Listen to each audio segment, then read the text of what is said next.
Hi everybody, welcome back to Echo. We're here to read another short story. A couple things before we get started with this one. First, I've turned the music down from the volume that I usually keep it at because some of the tracks in this short story are, quite loud.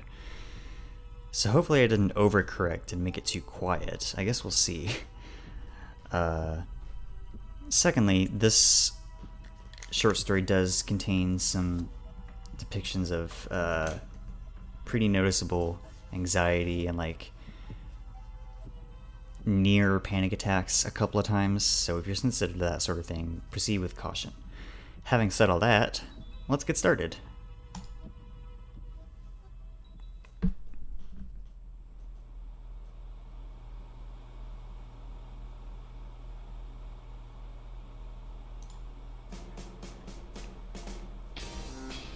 I looked down at the cup in my hand again, trying not to make eye contact with anyone around me.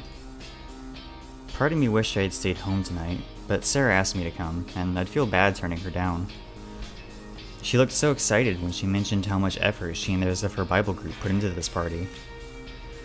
She'd said that after a recent string of storms, the school wanted people to know that there was a severe weather shelter in the basement of the church. At first I thought it was going to be a bland-looking concrete basement, but as it turns out, Peyton's old school gym is beneath the church. It's a small basketball court with bleachers that fold back against the walls, and old basketball rooms that are pulled up towards the ceiling so that they're out of the way. Sarah and her friends strung up streamers and lights along with all sorts of other party decorations, turning this drab old gymnasium into a pretty cool party room. A disco ball hangs from the ceiling, reflecting lights over the room, while a DJ stands off to the side taking requests for which songs to play. So far, mostly 80s and 90s pop songs. A group of adults stand around the DJ, probably to make sure nothing too risque is played. Almost all of us are standing around talking or avoiding eye contact, save for a few adventurous souls dancing awkwardly next to one another. I finish off the last of my drink and decide to head back over to the punch bowl. I keep my head down, avoiding eye contact, as I walk through the crowd. I reach the refreshments table and ladle more juice into my cup, and sigh to myself. I really shouldn't have come here tonight. My parents are out of town for the weekend, and I had to ask Chase and Leo for a ride. I figured since they were already heading to Peyton tonight it would be alright, but something about their mood made me think that I had ruined their night. I told them that I'd try to find a ride home with someone else and that I'd call them if there were any changes, but they said not to bother. They said that they'd stick around, that it's not like they had anything better to do. The way he said it made me realize I made a mistake bringing them into this. I can't take my mind off of it now. I tried to make Sarah's night a little better, but ended up ruining Chase and Leo's. Now I'm avoiding Sarah, and I can't help but feel I'm ruining everyone's night. I have to stop myself from thinking about it too much. I bring my cup to my lips and drink just so that I'm doing something, if only for a few seconds.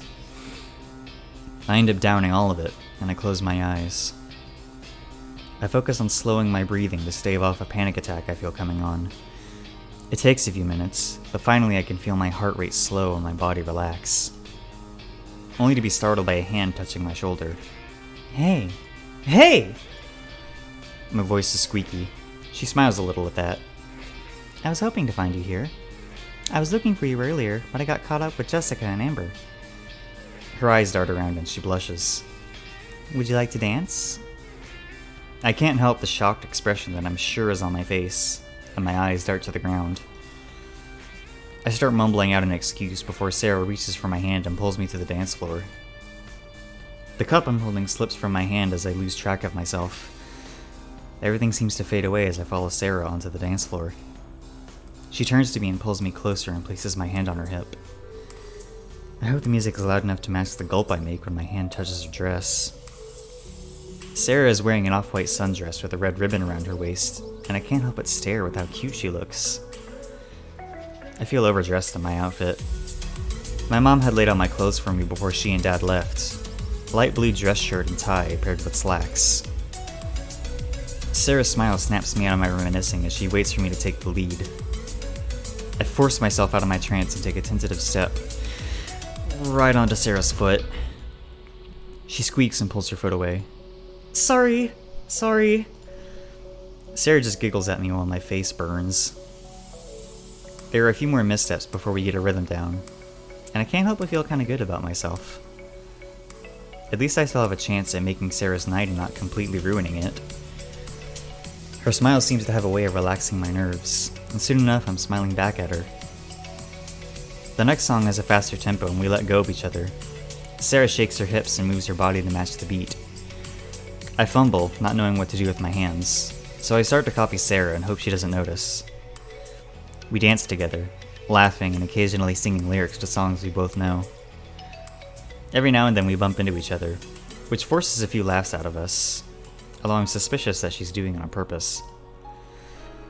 Before long, the tempo of the music starts to slow and we find ourselves slow dancing once again. Sarah pulls herself closer to me this time until our bodies press together. She looks me in the eye and smiles warmly before putting her head on my shoulder. My body tenses and I can feel her breath warm against me. I can feel her body press into me as she tugs me tighter. It feels nice. In that moment, I realized just how much Sarah enjoys my friendship. I feel like she trusts me. It's been so long since I felt this comfortable around anyone. Not even Jenna or the others make me feel like this. I haven't felt safe around anyone in such a long time. Even my own friends. But with Sarah, it's as if I can let my guard down. I feel like I could do no wrong to her. I gently pull her into me, returning her embrace, and smile. Unfortunately, my body reacts to this in the worst way possible, and my smile fades as I feel my pants getting tighter. We start to step out of sync and I can feel her torso grind against mine. I can feel her press her hips into mine. I tense and try to pull my hips away, but that only succeeds in making matters worse, as the angle changes and I can feel myself bumping into her. Sarah's hands travel down my back, coming to a rest just above my tail. My entire body is tense and I can feel myself starting to panic before the song fades out for another with a faster tempo. Sarah pulls her head from my shoulder. I love this song! She pulls away and I feel a wave of relief wash over me, hoping she didn't notice or isn't angry about what happened. She starts to bounce and hop to the beat and I follow her lead, but she turns around and pushes her back into me. She gives me a wink over the shoulder, and as she dances, her body grinds against mine. She sways her body while I try to focus on dancing, but I can't keep up. I try to move along with her, but I keep moving the wrong way. I can feel my crotch grind against her body. Panicking, I take a step back, and she follows me. The song seems to go on forever. The music finally changes, and I can't focus on anything other than what's going on in my pants. Sarah looks at me, and before I can react, kisses me on the cheek. Thanks for dancing with me, TJ. Even in the dim lighting, I can see her blushing face. I'm going to take a break, but I want to dance with you again before the party ends, okay? Okay. I watch as she walks away, not realizing my eyes are on her hips until she disappears into the crowd. A tightness in my pants snaps me back to reality, and I fumble to put my hands in my pockets, hoping to hide what's going on in there. I look around for signs to the bathroom, and I make my way out of the party room. The exit is a long tunnel that leads to the church. The air in here is damp and cold, and as I step into the hallway, I feel a wave of cold air hit me. I realize how warm I am. I'm practically panting. I groan as I realize I probably looked like an idiot dancing with Sarah. My feet make almost no sound thanks to my natural padding. Actually, I tend to sneak up on people a lot. It is kind of funny when I manage to startle Jenna, although she's made a point of evening the score. The restroom is a one person at a time kind, and I lock the door behind me. As I'm going, I remember that Chase and Leo are somewhere around here. Maybe I should go and chat with them? I finish up and make my way down the long, empty hallway. I try looking for Leo and Chase, but it's hard to see much in here. I stand on my tiptoes, hoping to see Leo's ears since he's so tall. Nothing. I circle the room twice before I give up. Maybe they went outside? I make my way back to the exit and walk down the silent hallway again. This time I turn the opposite direction at the end and make my way upstairs and into the church. The chapel ceiling makes the hall seem twice as large as it is. Candles sit lining racks along the walls. A few are lit, but most are not. An altar made of marble and covered in a white cloth with a gold trim stands in front of a big wooden cross. A wooden podium stands off to the left for the priest to give his sermon. Wooden pews fill the empty space in the hall, while a balcony for the choir overlooks the entire chapel. The church organ is on the balcony, probably so kids don't mess with it. I walk through the front door, thinking that maybe they went out for some fresh air. No one there. I make my way to the parking lot to see if Leo's truck is still here. My heart sinks a little lower as I walk toward the lot, the thought of them abandoning me at my weird Christian party at the front of my mind. Luckily, I spot Leo's truck sitting near the back of the lot, so at least they're still here. But that's not where we parked when we got here. That's weird. Maybe they went to get something? I head over to the truck, passing under the street lamps. The lights are dim and the lot is mostly dark, including the space Leo's truck is occupying. I assume that they just got back from wherever they went and are still in there, so I make my way towards the truck. I can start to make out that someone is in the driver's seat, but the passenger seat is empty. I can't quite make out who it is, but it has to be Leo, right? I can see his silhouette outlined by the back window, but something seems off, like it doesn't really look like him. I slow my pace and try to make out what I'm seeing. I stop about 30 feet from the truck and squint my eyes. Suddenly the silhouette starts to move, but not just that. It starts to morph and change and split in two. The second shadow moves to the passenger seat. I start backpedaling as the driver's side door opens, and I'm about to turn and run when the headlight comes on and Leo leans out. "Hey, TJ, is that you?" I stop and relax, internally chastising myself for being so skittish. "Yeah, I was looking for you and Chase. Where'd you go?" I walk more confidently towards Leo, and as I reach the car, Leo closes the door and rolls down the window. Leo looks to his right. Chase is sitting in the passenger seat. He looks a little embarrassed and also a little annoyed. He has a jacket over his lap and his bare legs are sticking out from beneath it. Leo clears his throat. We just went for a..." Chase seems to snicker at that. "Oh, okay." I'm still not sure what they're talking about, but I have my suspicions. I look at Chase. "So, are you going to go to the party?" Leo looks at Chase, who sighs heavily, like he's just put down a giant weight. "I don't know about that, TJ. It's kind of awkward. Not really into the whole Kool-Aid thing." That last part comes out all mumbly and quiet. I flatten my ears to my head and ball my fists. "Quit acting like this is some cult, Chase!" My eyes go wide when I realize I said that out loud. Chase rolls his eyes and makes a t sound with his mouth. "I know, TJ. I was just joking." I clench my fists harder. "No, you're not! You always mumble stuff like that when all I'm trying to do is include you guys." Chase glares at me before responding. "Well, maybe it's because I'm not comfortable being in a place that thinks people like me and Leo are disgusting." "Who in there thinks you're disgusting? You know most of them. You've hung out with me and Sarah before. So who in there thinks you're disgusting?" Chase rolls his eyes again, and Leo seizes the opportunity to step in and raise his hands. "Look, Chase, we're here on TJ's behalf. The least we can do is stop in and say hi." Chase mumbles something again, but I ignore it. "We'll head inside in a bit, Tej, and we'll stick around for a while, and then we'll all head home, okay?" Leo's tone puts me at ease again, but I'm still uptight after what Chase said. "Listen, I'm going to go for a quick walk, to get some fresh air." Leo shoots a quick glare at Chase before turning to me. "Alright, we'll be inside when you get back, okay?"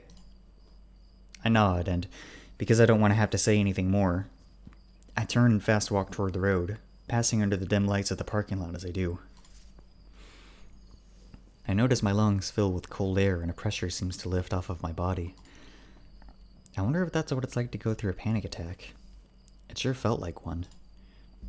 I struggle to undo my cufflinks, noticing how shaky my hands are, but I manage to undo the pins and let my wrists breathe. I loosen my tie and unbutton the top few buttons of my shirt, feeling like I can actually breathe again. I look around at the long stretch of road that runs past the church. There are some houses nearby, but the road is pretty empty except for the street lamps. One side of the road is a rocky, gravel-covered hill, while the other side is flat open ground with the occasional house nearby.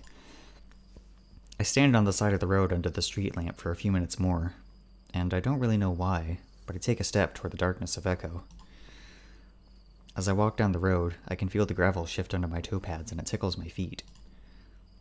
I force myself to smile, and I try to think about other happy little things in life, but all I can think about is Chase and Leo. I sort of disconnect from what I'm seeing, drawing into myself as I wonder why I thought it had been a good idea to invite Chase. He's always been kind of mean, but today it's even worse for some reason. He'd always been okay with me and my beliefs, but I guess actually bringing him here had been too much. I stop and snap back to reality. It's completely dark and I look up. It seems I've walked past the streetlights on this road. I turn around and look back towards the church.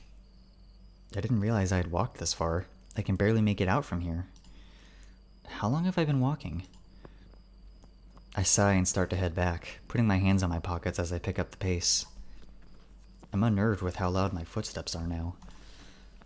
Each footstep is like nails on a chalkboard, causing the fur on the back of my neck to stand up. As I make it back under the closest street lamp, I check my phone to see what time it is. 9:30. I wish I had checked before I started walking, but I figure the party should have at least an hour left. Excuse me.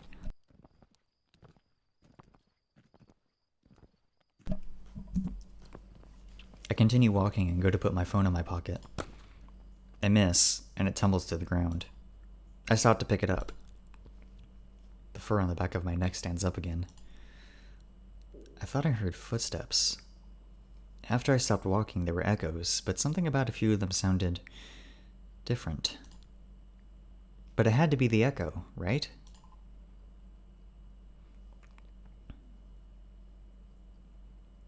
I stand up and look behind me, but I don't see anything. I squint my eyes, looking into the blackness, but I can't make anything out. I listen for anything, and I think I can hear breathing, but when I try to focus on it, a steady, high-pitched ringing starts to build.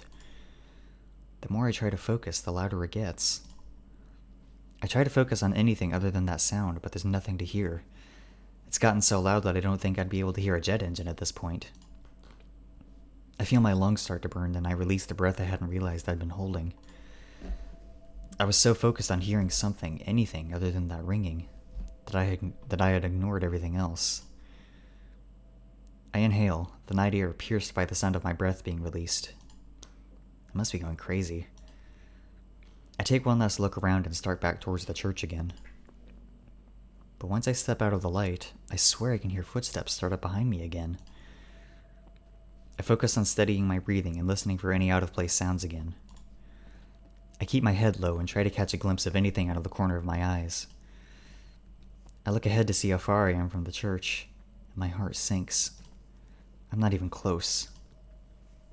I look towards the houses on the side of the road, but only one remains between me and the church, and it's still a few street lamps away.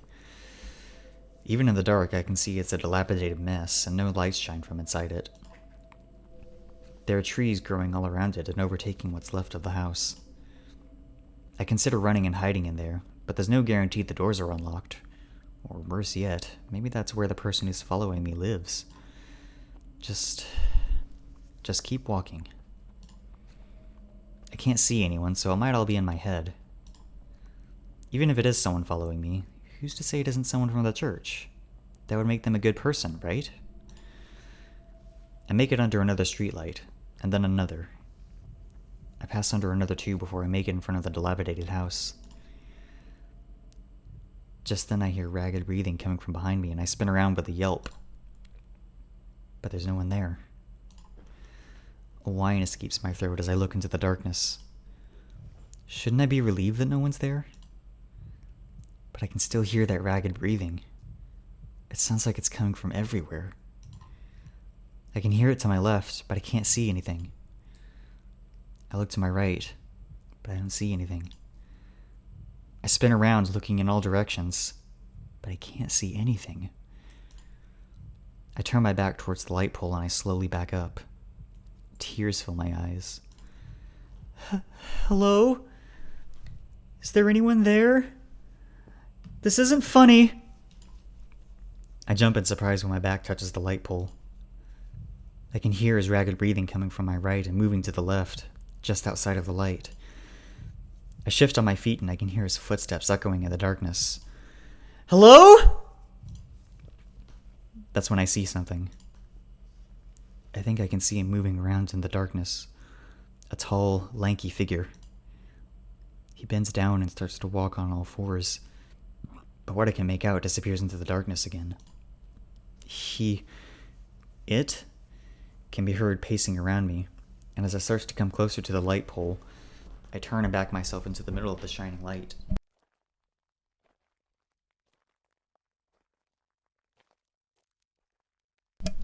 I hug my arms to my chest and whimper. I don't know where it is anymore. Whatever it is. I try to listen again, but that terrible ringing pierces my ears. I feel my face scrunched up and tears run down my cheeks. I feel another whimper escape my throat and I look around into the night. I look back towards Echo and I see a car driving towards me, and I feel a sense of hope wash over me.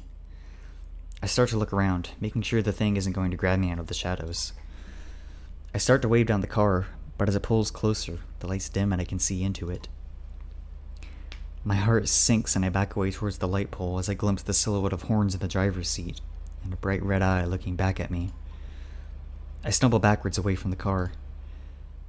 It pulls up next to me and rolls the window down. TJ? Carl? Carl nods in a manner that says, the one and only, and he pulls a cigarette out of his mouth. What are you doing? I let out a sigh of relief and rush forward, grabbing at the door handle. Whoa there, Teach, I gotta unlock the door first. I fiddle with the handle and Carl tells me to stop so he can open the door. I force myself to let go and I look around, afraid that something is going to jump out at me right before I can reach safety. I can smell something bad in the air now, like someone who hasn't bathed in months, or a rotting dead animal. It's closer now. I hear the doors click open and I scramble for the handle again. I can hear Carl mention the door being open and that I could sit in the front if I'd like, but I ignore him, too focused on getting inside the car.